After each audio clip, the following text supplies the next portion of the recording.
আরে wait and see, খারাপ কাজ আর হবে না। I am back.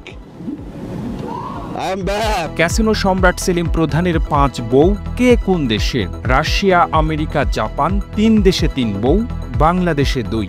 এই 3 আর 2 মিলে 5। এই 5 বউয়ের মালিক সেলিম প্রধান। আর এই বউদের সিরিয়াল দেখে মনে হচ্ছে যে দেশেই গিয়েছেন এই ক্যাসিনো ডন, সে দেশেই করেছেন বিয়ে। এর মধ্যে সবচেয়ে চোখে পড়ার মতো বিষয় হচ্ছে সেলিমের ছোট বউ বা পঞ্চম স্ত্রী, সহকারী কাস্টমস কমিশনার।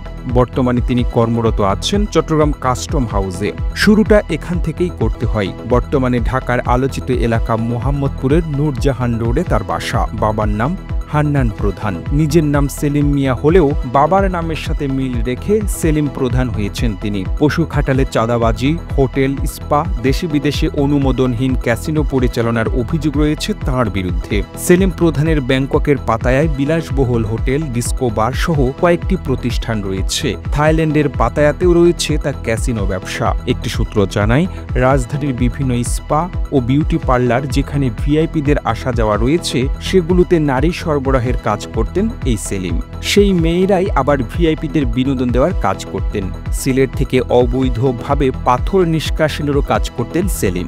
অনলাইন জুয়ার কারবারি সেলিম প্রধানের নামে থাইল্যান্ডের 7টি কোম্পানি রয়েছে। এছাড়া যুক্তরাষ্ট্র ও থাইল্যান্ডের 4টি ব্যাংকে কয়েক কোটি টাকার অস্বাভাবিক লেনদেন করেছেন তিনি। সংশ্লিষ্টরা জানান, শুধু অনলাইন ক্যাসিনো পরিচালনায় নয়, সেলিম প্রধান রাজশাহী সহ সীমান্ত এলাকায় ভারতীয় গবাদি পশুর সব খাটাল ও মাদক সিন্ডিকেটের মূল হোতা। এমনকি সীমান্তে জাল টাকার মূল সিন্ডিকেটের নিয়ন্ত্রণও তার হাতে। গত 2 বছরে সেলিম সীমান্ত এলাকা থেকে প্রায় 2 কোটি টাকার চাঁদা আদায় করেছেন।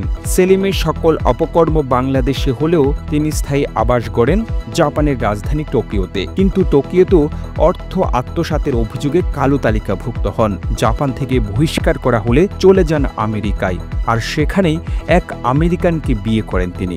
এরপর আমেরিকান স্ত্রীকে কাজে লাগিয়ে তিনি ফের জাপানে ঢোকার চেষ্টা করেন, কিন্তু এই যাত্রায়ও সফল হননি। সেলিম প্রধানকে গ্রেপ্তার করে বাংলাদেশে পাঠানো হয়, তবে তাকে বেশি দিন কারাবাস করতে হয়নি। এত অপকর্ম করেও এই সেলিম প্রধান রূপালী ব্যাংক থেকে 100 কোটি টাকা লোন নিয়েছেন, আর এই রূপালী ব্যাংকও তাকে মন মর্জি মতো দিয়েছেন এই লোন। তবে এই ঋণ জমা রয়ে গেছে জমার খাতায়। জাপানের অর্থায়নে শিল্প গড়ার নামে ঋণ নেওয়া হলেও পুরো টাকায় আত্মসাৎ করেন তিনি।